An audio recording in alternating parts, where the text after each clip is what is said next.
الرجيم بسم الله الرحمن الرحيم السلام عليكم ورحمة الله وبركاته.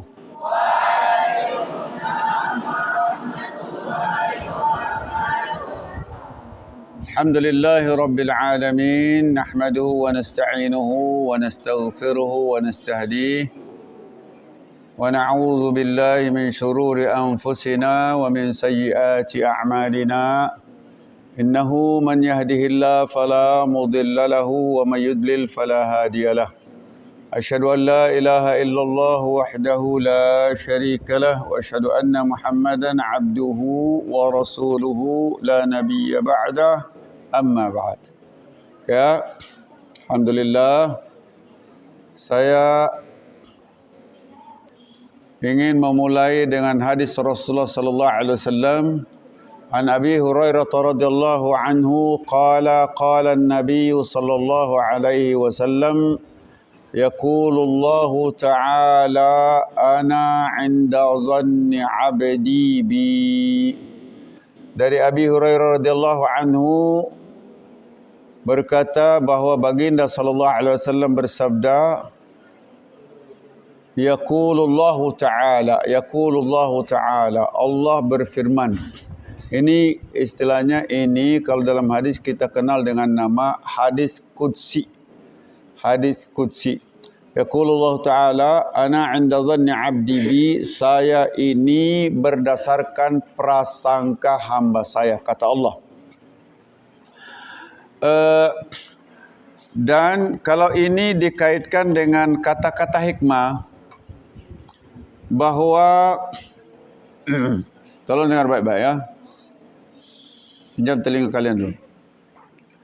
Bahawa ketika kita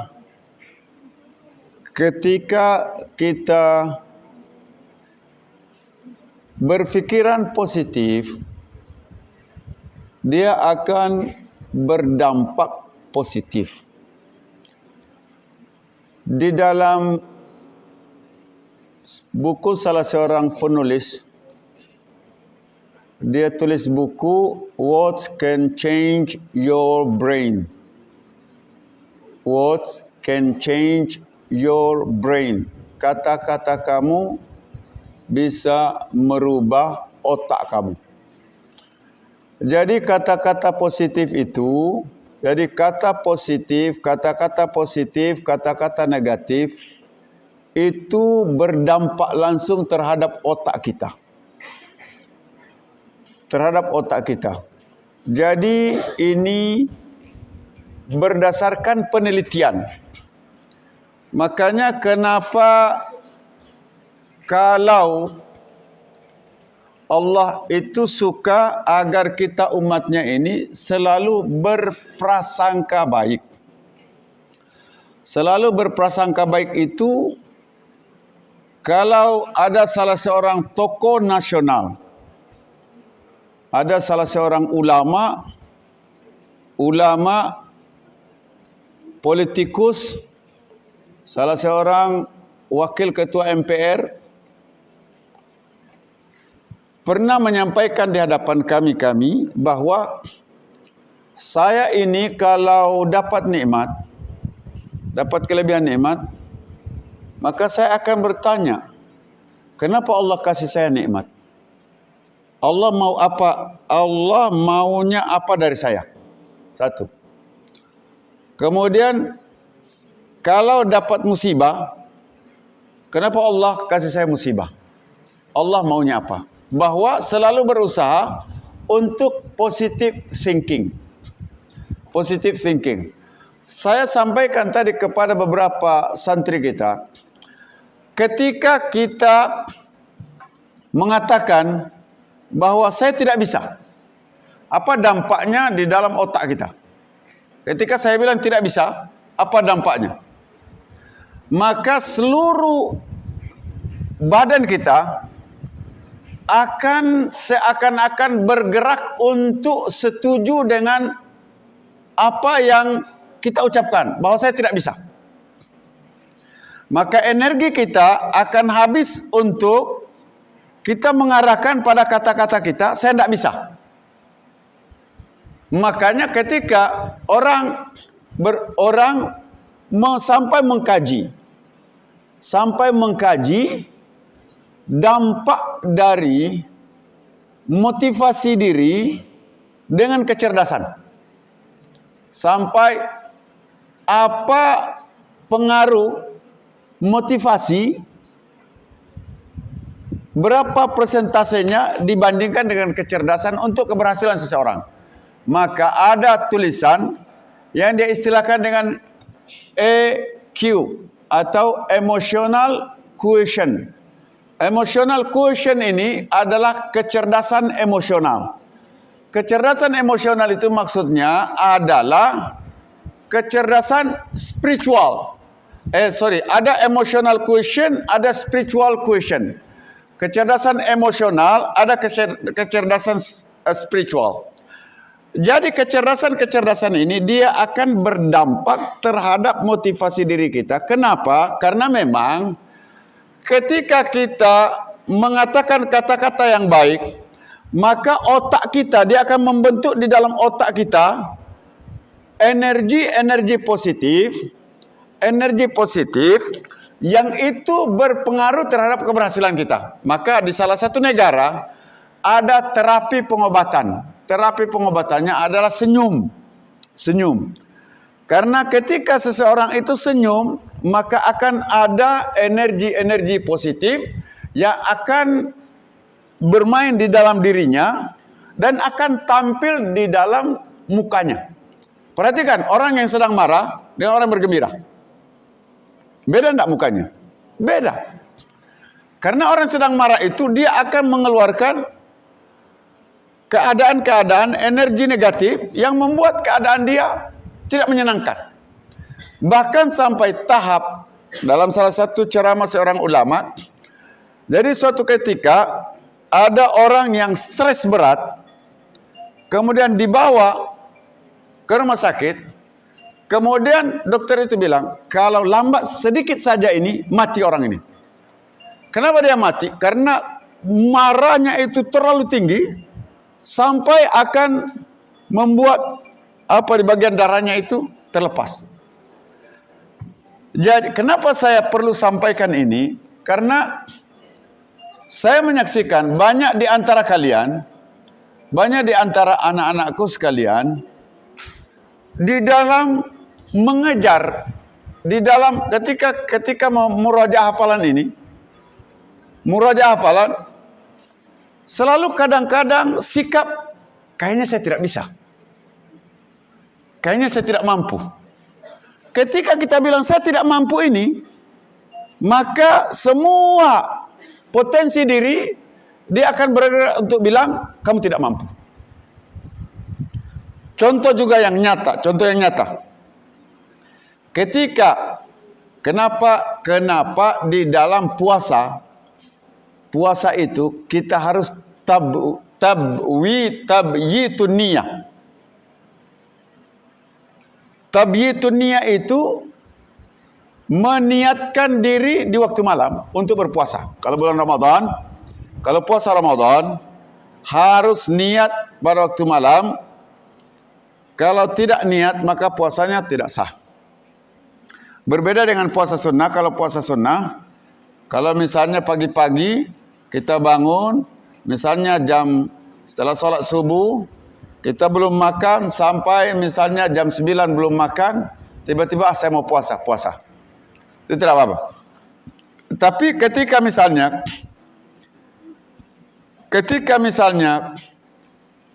bulan Ramadan, maka malam itu kita harus niat, saya besok puasa. Coba perhatikan. Antara kita puasa dengan kita tidak puasa. Ketika kita tidak puasa, maka badan kita akan selalu bilang kepada kita dalam waktu tertentu, saya lapar. Sehingga kalau tidak makan, macam mau mati. Kalau tidak minum, saya akan mau mati. Tapi kalau puasa, kenapa ketika kita puasa, tidak makan, tidak minum, suasana santai? Suasana tenang-tenang saja. Kenapa?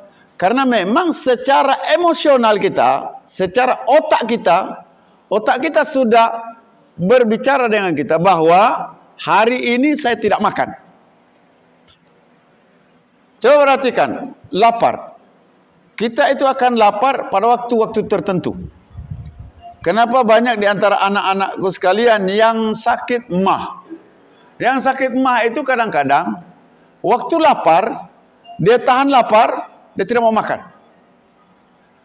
Ketika misalnya kita tahan lapar, misalnya jadwal lapar kita jam 12 siang, kemudian kita tidak segera makan, maka setelah berapa jam kemudian hilang rasa lapar kita. Hilang rasa lapar kita, hilang. Ya.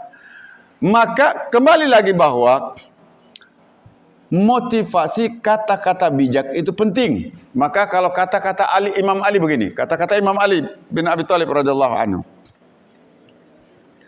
Imam Ali dia bilang, kalau ketika mentafsirkan ayat tentang dunia, la taghurrannakumul hayatud dunya.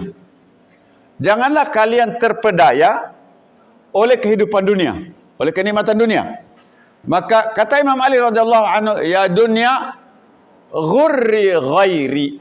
Wahai dunia, kalau kamu mau perdaya orang, kalau kamu mau perdaya, jangan perdaya saya, perdaya orang.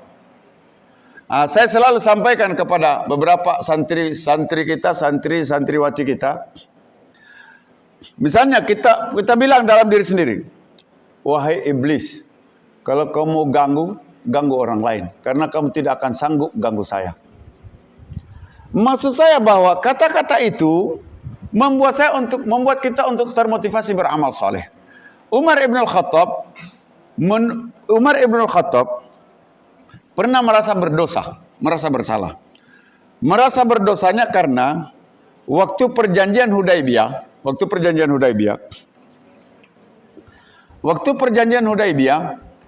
Umar bin Khattab ini bertanya kepada Rasulullah, seakan-akan tidak setuju dengan kesepakatan yang dibuat oleh Rasulullah SAW dengan utusan Quraisy Suhail ibnu Amr. Waktu itu Suhail belum masuk Islam.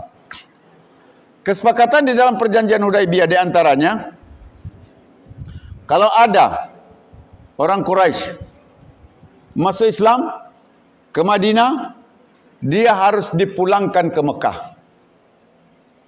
Isi perjanjian. Kalau ada orang Madinah sudah masuk Islam, kemudian dia murtad, dia kembali ke Quraisy, tidak perlu kita kembalikan ke Madinah.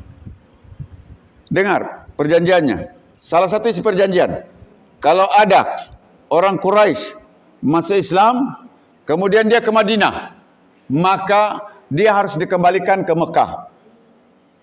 Satu. Kalau ada orang Madinah sudah masuk Islam, kemudian dia murtad, dia kembali ke Mekah, tidak perlu dipulangkan ke Madinah.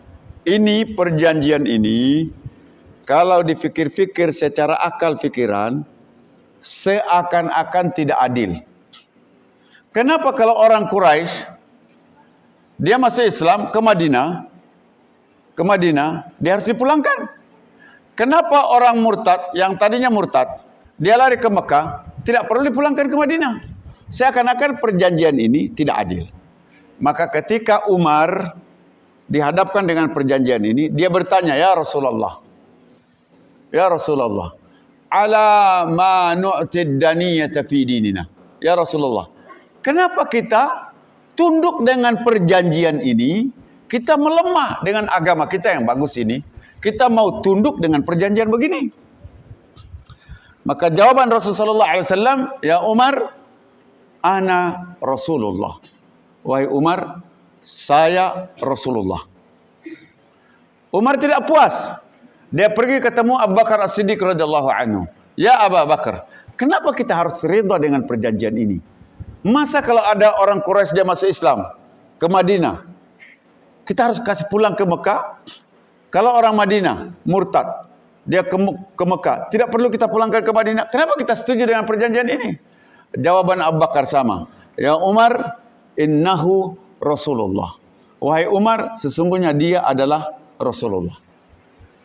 Maka kemudian Allah membuka hati Umar. Allah membuka hati Umar. Lalu gara-gara ini kata Umar, wa ma ziltu atasaddaq. Gara-gara ini kata Umar, saya selalu bersedekah. Wa a'tik, saya bebaskan. Beli hamba saya bebaskan. Wa asum, saya puasa. Wa aqumul lail, saya sedekah, saya puasa, saya amal-amal soleh itu dia bilang, saya lakukan untuk kemudian menutup dosa saya karena saya bertanya kepada Rasulullah SAW. Jadi ketika anak-anakku sekalian, ketika misalnya perhatikan, ada orang yang saya dalam 3 hari ini saya harus menghatamkan 1 juz murajaah. Dan azamnya kuat. Beda antara orang yang motivasinya rendah. Kalau motivasinya rendah, dia akan toleransi dengan segala panggilan yang mengganggu dirinya. Sedang mengaji. A'udzu billahi minasy syaithanir rajim. Yakin. Limadha ya akhi? Anta sami'ta madun? Limadha madun? Qalu madun marid. Oh, marid. Gara-gara qalu marid itu sampai 5 menit habis ngobrol marid, baru sampai pada a'udzu billahi minasy syaithanir rajim.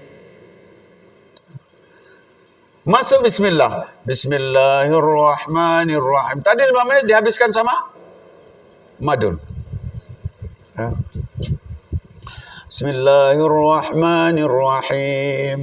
Alif lam mim. Yakin? Jom ila al-maqsaf. Ana sa'aqra Quran. Rafiq ni mudah faqat. Ta'al. Ya sebentar saja, sebentar. Mari. Hei, ayo. 10 menit habis. Sudah berapa menit? 15 menit. Baru a'udzubillah sama bismillah sama alif lam mim. Alif lam mim. Dzalikal kitabu la raiba fihi hudal lil muttaqin. Haus. Ayo. موجود الماء موجود هناك حوض يأخذ ماء كم دقائق 5 دقائق يأخذ tuang minum pulang 5 menit. Sudah berapa menit? 20 menit. Bismillahirrahmanirrahim. Baru mulai ini. Ada keributan situ. Dia pun ada apa? Kenapa? Berhenti berapa menit? 2 menit. Sudah 22 menit. 22 menit. Ini kenapa ini? Karena orang-orang begini orang tidak ada target. Tidak ada target. Jadi berdasarkan tiupan angin. Angin ke timur, dia ke timur.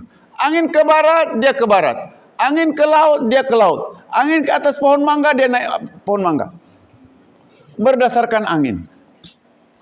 Tidak jelas. Kamu hari ini mau baca berapa? Tidak tahu. Pokoknya saya baca. Tidak jelas targetnya. Karena hakikatnya, kalau memang betul azam kamu kuat, maka mengantuk itu bukan penyakit. Memang ada orang mengantuk itu kelas berat. Kalau ada tinju itu kelas ringan, kelas pertengahan, kelas berat. Kelas berat itu kalau mengantuknya itu 70 kilo, 80 kilo. Sehingga kalau patah leher itu memang betul-betul patah. Tidak bisa ditolong. Nah, ini baru kelas apa ini? Baru kelas menengah ini. Ini yang kelas ringan. Kelas ringan. Kalau kelas berat, itu kelas berat. Kelas berat. Kamu kalau tidak punya target bahwa saya satu hari ini harus habis 1 juz, maka kita akan toleransi dengan gangguan-gangguan sekecil apapun. Tapi kalau semangat kita sudah kuat, maka kita tidak akan toleransi dengan gangguan-gangguan. Mengantuk, berdiri. Mengantuk, kita akan berdiri. Apalah mengantuk ini, goyang kepala, tendang kaki sapi lah, nanti sapi dia tendang kembali. Kalau kamu kan tendang kaki sapi itu, sapi dia tendang kembali, kamu terkejut, maka terkejutnya itu langsung hilang mengantuk sama sekali. Coba ada orang mengantuk kelas berat, bom meledak, masih bisa mengantuk? Tidak bisa. Tidak bisa mengantuk. Tidak bisa. Dan subhanallah, kadang-kadang orang begini. Kadang-kadang mungkin ada orang bertanya begini, Ustaz, kenapa kalau misalnya wisuda 1 juz, 2 juz wisuda, 3 juz wisuda? 1 juz kalau cerita orang di dunia mungkin tidak ada nilainya. Mungkin perkara biasa. Tapi kalau di hadapan malaikat 1 juz itu adalah perkara yang luar biasa. Kamu baca alif lam mim berapa huruf? 3 huruf. Alhamdu berapa? Alif lam ha mim dal berapa huruf? 5. Lillahi berapa? La Allah berapa? 4. Alhamdulillah sudah 9. Rabbi berapa? 3. Berapa? 9 tambah 3 berapa? 12. Jangan terlalu lambat. Baru alhamdulillah sudah 12. Sekarang ini 1 juz yang kemudian kamu bisa mantap 1 juz itu, kamu bisa duduk 1 juz itu, duduk 1 juz perlu kamu baca sampai 1 bulan. Kamu hitung berapa 1 bulan, berapa 1 juz itu kalau kamu kalau kamu di hadapan Allah di hari kiamat nanti, berapa 1 juz itu? Tidak bisa dinilai dengan rupiah, tidak bisa. Makanya kenapa 1 juz wisuda? Tidak apa, 1 juz itu harus dihargai. Orang berjuang untuk dapat 1 juz itu adalah perjuangan yang luar biasa.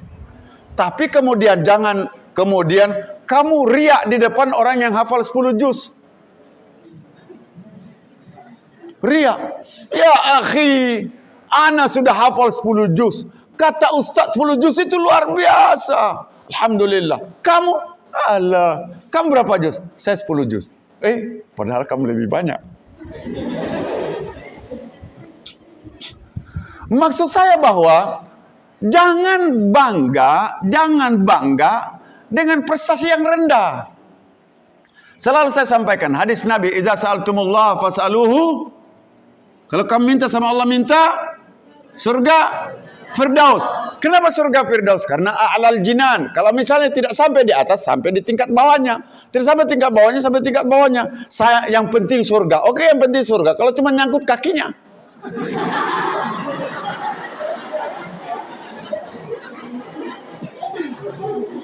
Jempol di surga, jempol dingin, kepala dalam neraka. Auzubillah. Yang tinggi. Jadi kalau lihat orang, kenapa dia bisa hafal 4 juz, saya cuma 2 juz, otak saya rasa-rasanya sama saja dengan otak dia. Apa masalahnya? Kalau tanya Imam Syafi'i, apa masalahnya?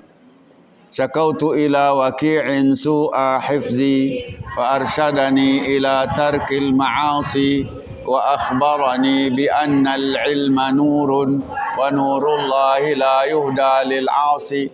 Saya pernah bilang, saya tanya ustaz guru saya, syekh saya ini Waqi', syekh, kenapa saya ini setengah mati menghafal, setengah mati sekali ingat, sedikit lupa, hafal 7 lupa 9, hafal 10 lupa 20. Kenapa ini syekh? Maka kata gurunya, langkah pertama adalah jauhkan diri dari maksiat. Kenapa? Karena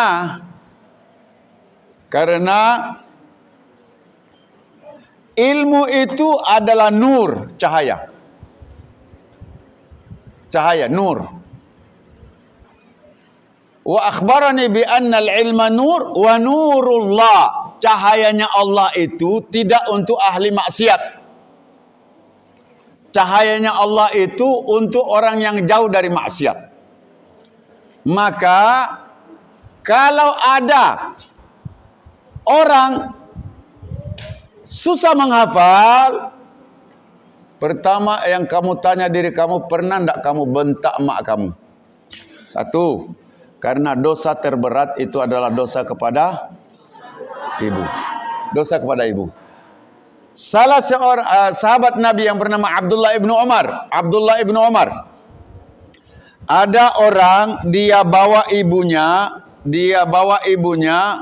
tawaf keliling Ka'bah dengan keadaan dia pikul mak dia. Dia keliling Ka'bah, dia pikul mak dia.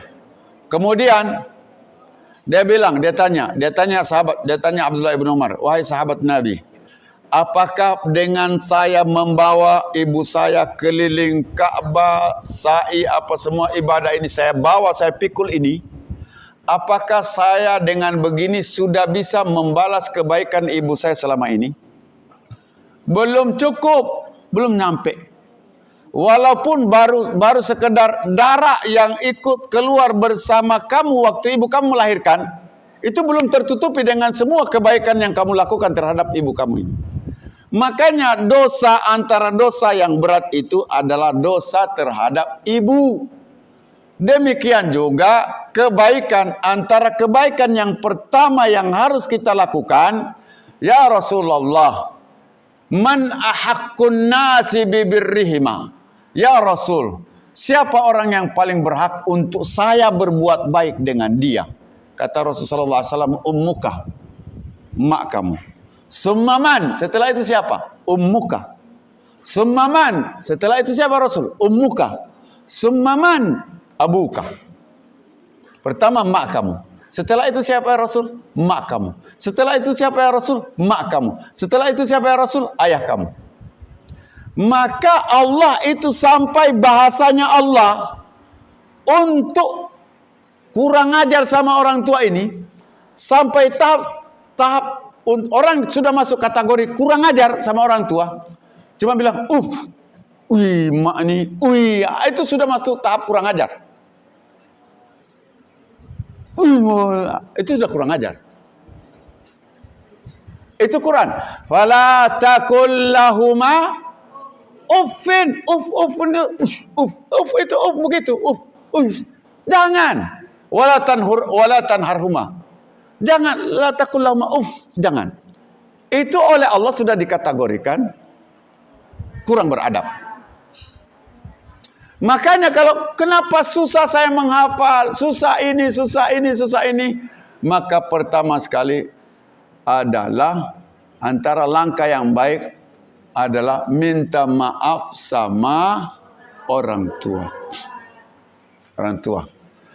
Makanya termasuk yang kalau misalnya kita dengar orang mau meninggal selalu yang dipakai ini orang mau meninggal. Ini wallahu alam ini dari segi syariahnya betul atau tidak betul. Kalau ada orang mau meninggal, katanya susah meninggal. Oh, minta maaf sama ini, minta maaf sama ini. Sama juga orang susah mau melahirkan. Oh, minta maaf sama ini, macam-macam. Bahwa kemudian kesimpulannya, kebaikan itu menarik kebaikan yang lain. Sehingga ada ungkapan, al-birru yajurru ba'duhu ba'dah. Kebaikan itu dia akan tarik kebaikan yang lain, yang lain.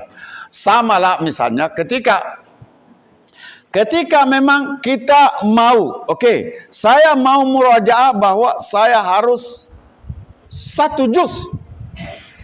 Sudah azam kuat-kuat, saya harus 1 juz.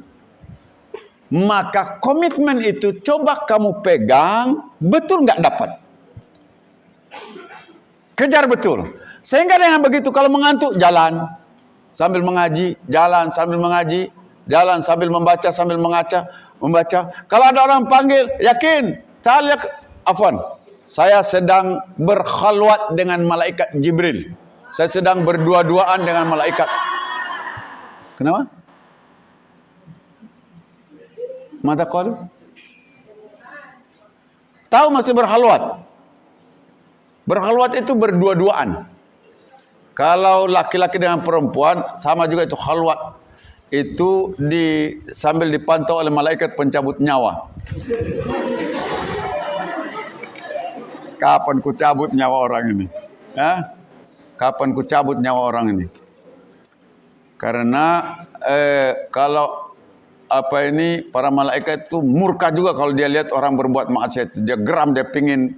Tapi kan dia tidak bisa berbuat apa-apa kecuali ada perintah. Wahai malaikat, cabut nyawanya, cabut nyawa. Wahai malaikat, cabut pohon itu, cabut pohon itu. Wahai malaikat, hancurkan gunung, hancur gunung itu. Wahai malaikat, satu kampung ini angkat, buang ke laut, buang ke laut. Tergantung perintah. Tapi kalau tidak ada perintah, dia geram betul ini, dia geram betul ini. Selama tidak ada perintah, dia tidak bisa berbuat apa-apa. Sama dengan ceritanya Al-Imam Sya'rawi. Jadi bumi ini dia lapor sama Allah. Ya Allah, ini manusia-manusia ini kurang ajar. Kurang ajar. Kurang ajar ini bagaimana? Mereka ini kamu kasih minum, kasih oksigen, kasih makan, kasih apa. Tapi tidak sembahyang, tidak bersyukur, tidak beribadah, tidak berzikir. Kurang ajar. Terus bagaimana? Izinkan aku kubelah bumi ini. Kutelan mereka semua tenggelam di dalam. Langit juga datang begitu. Ya Allah, ini penduduk dunia ini kurang ajar. Mereka dapat nikmat-nikmat yang engkau beri, tetapi mereka tidak bersyukur. Terus maumu apa? Izinkan aku kujatuhkan benda-benda yang ada di langit ini, kutimpakan kepada mereka ini biar hancur mereka ini. Maka kata Allah kepada bumi, kata Allah kepada langit, wahai bumi, wahai langit, kalau kamu ciptakan mereka, maka kamu akan menyayangi mereka. Karena kalau dia yang ciptakan, Allah yang cipta, maka Allah sayang dengan kita. Sama dengan misalnya kalau ada, coba, ada ibu-ibu berjalan. Ada ibu-ibu berjalan 5 orang. 5 orang, satu maknya Sulaiman. Yang 4 orang ini bukan maknya Sulaiman. Tiba-tiba Sulaiman jatuh. Menangis. Ibu-ibu yang 4 itu kira-kira bagaimana? Dia kejar Sulaiman. Baru diangkat Sulaiman. Atau sambil lihat ibunya Sulaiman. Siapa yang akan hatinya menangis? Maknya Sulaiman. Mak yang lain biasa saja. Biasa saja. Sama ketika misalnya ada orang meninggal. Ada orang meninggal, maknya siapa? Yang anaknya itu menangis terseduh-seduh, teman-temannya sabar. Sabar. Begitu saja. Tidak menangis ya. Tidak menangis. Yang menangis siapa? Anaknya. Kenapa anaknya menangis? Karena dia langsung bersambungan. Begitu juga dengan Allah terhadap makhluk-makhluknya. Saking sayangnya Allah dengan kita ini, betapapun maksiat banyak yang dilakukan oleh hambanya, dia biarkan. Biar mungkin nanti dia taubat. Biar. Tetapi kemudian, orang yang punya kemauan yang tinggi, tidak redha dengan keadaan biasa-biasa. Yang penting masuk surga lah, sudahlah. Kau rajin-rajin beribadah itu kamu surga di mana? Sudah biasa saja. Seperti kita ini. Kalau mau dengar lagu ya kita goyang juga. Kalau orang apa lompat ya kita lompat juga. Nanti kan masuk surga juga. Kalau memang betul masuk surga. Kalau surganya salah alamat. Kamu masuk ke surga. Karena ada surga itu yang menurut iblis surga. Tapi menurut malaikat itu neraka. Salah satu surga yang salah alamat itu nanti surganya Dajjal. Dia datang kepada seluruh manusia, dia bilang, saya adalah Tuhan kalian.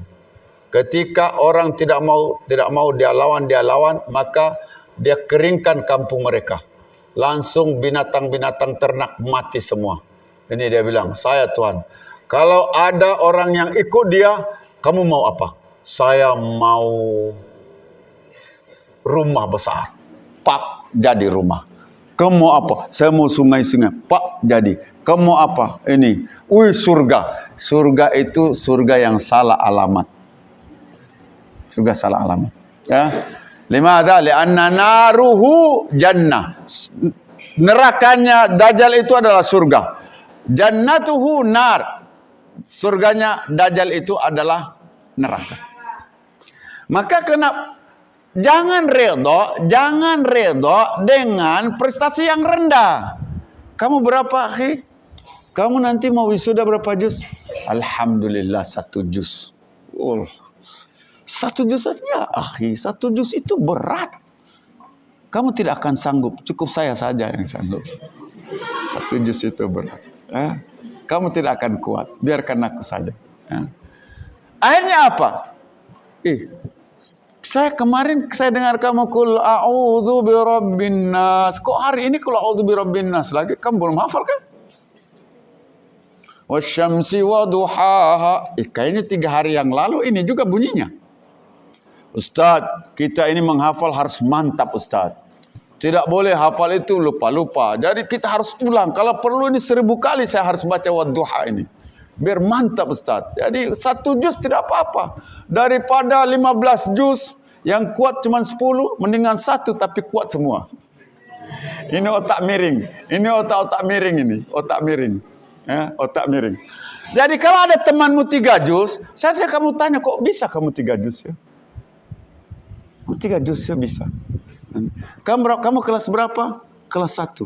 Kamu juz berapa juz? Nanti kamu sudah berapa juz? 1. Juz berapa? Juz 30. Kalau tanya lagi kalau kamu kamu kelas berapa? Tidak usah kamu tanya-tanya.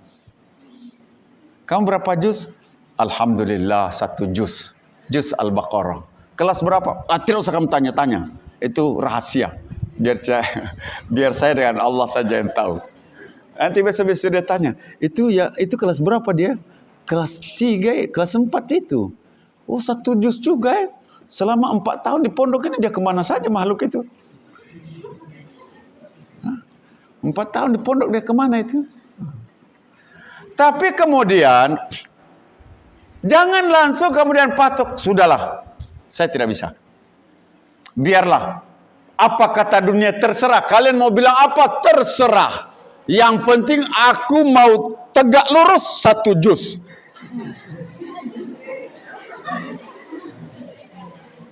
Ya akhi, kenapa anta 1 juz? Tegak lurus, saya tidak mau diganggu. Ya akhi, yang lain-lain 3 juz. Tafadhal, saya 1 juz. Ya akhi, tidak bisakah kamu tambah 1 juz lagi? Sudah dekat, tinggal tanggal 7 itu dekat. Saya tidak mau diganggu, istiqomah 1 juz. Istiqomah itu bagus walaupun sedikit. Yang penting istiqomah. Masya Allah. Nanti dia balas tuh, Bius, tapi itu pamalas. Istiqomah pamalas. Kok istiqomah? Bilang saja pamalas. Mau bilang istiqomah. Ya. Maksud saya bahwa kenapa misalnya ada program menghafal Quran 1 bulan, 30 juz. Sekarang itu ada camp, ada perkemahan. Ini mau dekat-dekat Ramadan ini biasanya dibuka ini. 1 bulan hafal 30 juz 1 bulan. Kita 30 tahun hafal 3 kul. Oh, bukan 30 juz, 3 kul.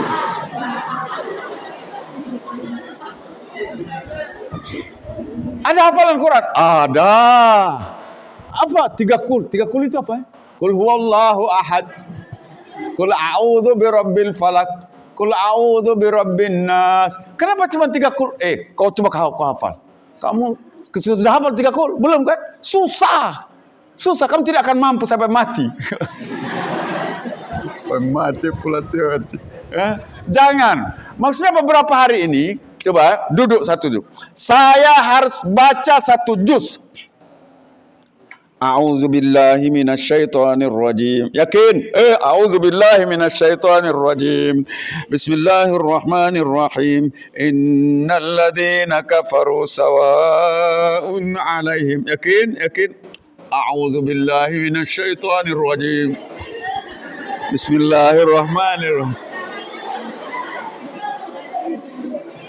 Belum selesai nih. Panggil lagi. A'udzubillahi minasyaitonir rajim. Bismillahirrahmanirrahim. Yakin, ijtima, ijtima. Wahai seluruh penduduk dunia. Saya tidak mau diganggu sampai selesai 1 juz. Jangan ada yang panggil-panggil saya. Mau mati kah, mau minum kah, mau apa? No. Stop.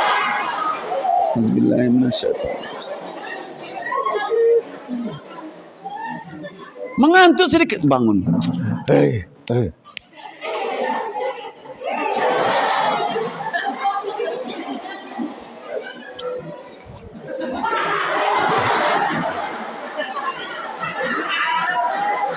Begitu. Ini mengantuk sedikit. Baru tolong ya, khususnya laki-laki ya. Kalau ada teman mau mengantuk, hentakkan dia. Hentakkan. Contoh ya. Contoh ini. Contoh dia mengantuk. Bangun.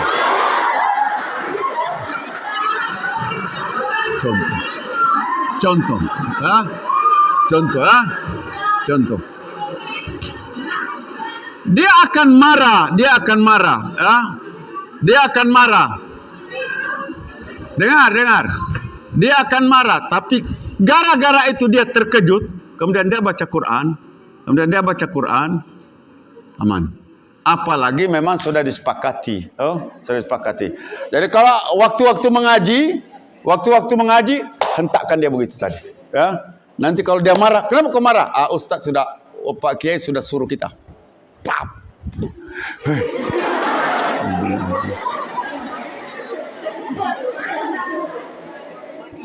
Salah satu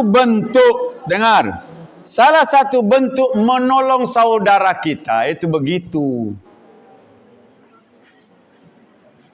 Kalau ada temanmu memang dia ini stylenya adalah style slow but sure. Lambat tapi meyakinkan. Begitu dia duduk, 5 menit kemudian akan tenang suasana. A'udzubillahi minasyaitonirrajim. Bismillahirrahmanirrahim. Ar-Rahman.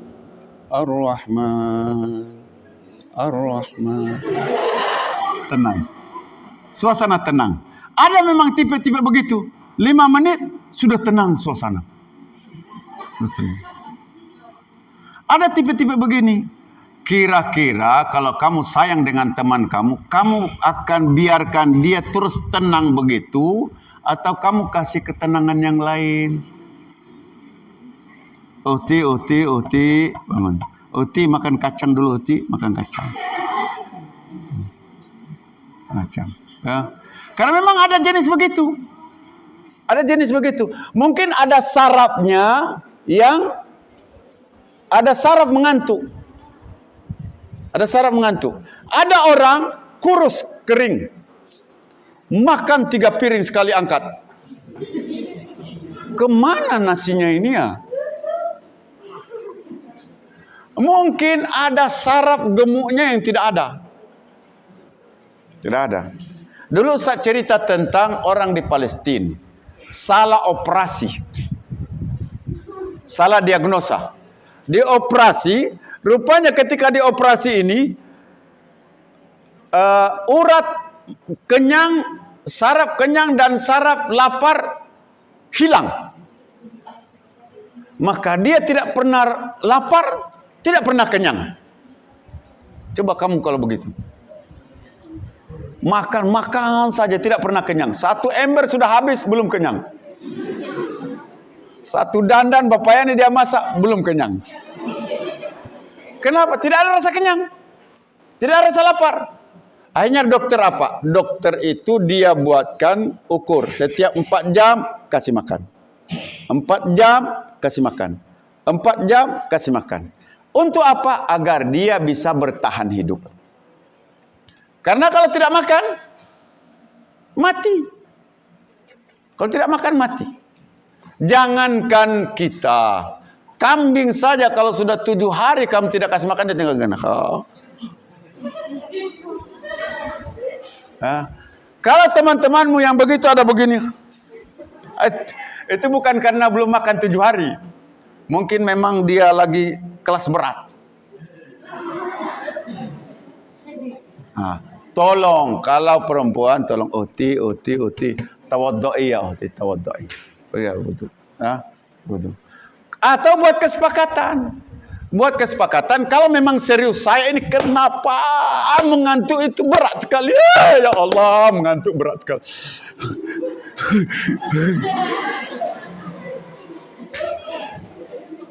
Minta temanmu, uti, akhi, kalau saya mengantuk tuh, hentakkan saya, begitu. Top. Mungkin, tapi sudah ada kesepakatan. Orang kalau dipukul fisiknya, yang penting sudah kesepakatan, dipukul fisiknya tidak apa-apa. Beda dengan dipukul, dia tidak merasa bersalah dipukul. Dia akan merasa sakit itu sakit. Tapi kalau memang mentalnya sudah disiapkan, kemudian kita pukul fisiknya tidak masalah. Saya sering contohkan di sini, mana mau kita kasih contoh ini. Saya coba pukul.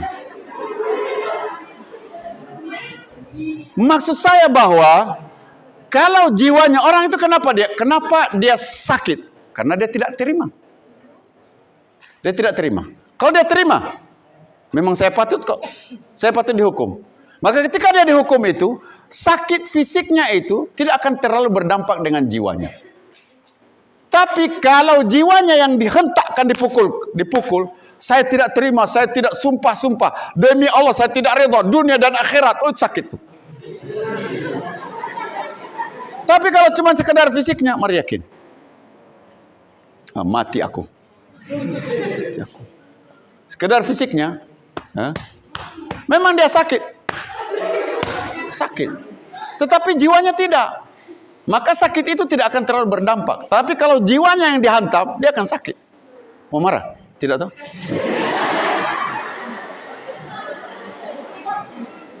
Maksud saya bahwa kita ini tinggal berapa hari. Maka jangan ada biarkan waktu yang terlewatkan tanpa kemanfaatkan. Ketika sudah mulai duduk, cerita dulu, baca ini dulu. Kapan mulai mengajinya? Begitu mengaji baru 5 menit sudah mengantuk. Mengantuk ditolerir, langsung ambil untuk tidak disodorkan bantal. Kau tidur dulu, istirahat dulu. Karena setelah istirahat itu menghafal lebih fresh otak, bagus. Begitu fresh otak, sudah waktu istirahat. Waktu istirahat langsung dia cerita di otaknya nih. Sekarang waktu istirahat. Kalau mengaji tidak akan masuk. Murajaat dia akan mentok. Semua tidak akan bisa. Jadi harus istirahat. Tadi kau sudah tidur 1 jam, sekarang waktu istirahat, kau lagi istirahat lagi. Kenapa begitu? Karena kita ini ambisi rendah, lemah, semangat lemah. Itu yang harus kita naikkan. Kenapa kita mau naikkan semangat? Kenapa saya harus 1 juz? Kenapa 3 juz? Kenapa 5 juz? Kenapa 10 juz? Ketika Ramadan orang sibuk, saya sibuk mengaji. Inna anzalna alaikal kitaba linnasi bil haqq. Baca, berzikir orang. Kenapa kita berzikir? Karena ada yang kita target, ada yang kita mau. Kalau berjalan biasa-biasa saja, ya tergantung angin. Kita tidak mau begitu. Jangan buang waktu. Manfaatkan waktu, jangan buang waktu. Orang lagi mengaji, cerita 5 orang, 3 orang. Kalau sudah cerita itu, ada istilah begini. Al-hikayatu suzun. Cerita itu dia akan bercabang itu. Awalnya cerita kucing. Dia pergi masuk ke cerita mangga. Dia sambung ke ikan. Dia sambung ke tahu. Dia sambung ke sampah. Dia sambung ke masjid. Dia sambung ke lemari. Dia sambung ke bel. Dia sambung macam-macam sampai 1 jam cerita. Tidak terasa. Tapi kalau baca Quran 5 menit, iblis langsung pos rapat. Tentara siap. Serang. Begitu. Jangan ditolerir. Jadi saya mau mulai malam ini yang ada target 3 juz, jangan biarkan waktu berlalu. Yang ada target 4 juz, jangan biarkan waktu berlalu. Manfaatkan betul-betul. Saya 3 juz, saya tidak puas. Memang wisuda 1 juz. Memang saya wisuda 1 juz, tetapi saya tasmik 3 juz. Kamu wisuda berapa juz? Wisuda 2 juz, tapi kamu tasmik 2 juz. Saya wisuda 1 juz, tapi saya tasmik 3 juz sekali duduk. Saya tasmi 3 juz. Tidak apa-apa lah wisuda 1 juz. Memang tertulis wisuda 1 juz. Karena dulu saya bilang 1 juz. Sekarang saya kejar dapat 3 juz. Alhamdulillah. Dulu sekali 3 juz. Tidak apa-apa. Memang 1 juz di depan kamera. Tetapi di hadapan malaikat Jibril 3 juz. Itu bagus. Subhanakallahumma bihamdika asyhadu an la ilaha illa anta astaghfiruka wa atubu ilaik. Yes. Assalamualaikum warahmatullahi wabarakatuh. Kim, kau marah ya Kim? Jangan marah ya Kim ya? Mau pukul Ustaz lagi kah? Tidak. Anjil nasitara. Waduh, kalau setelah ini saya tidak mau lagi duduk depan Ustaz ini. Jadi korban. Jadi contoh. Lah bahasa ya Kim ya?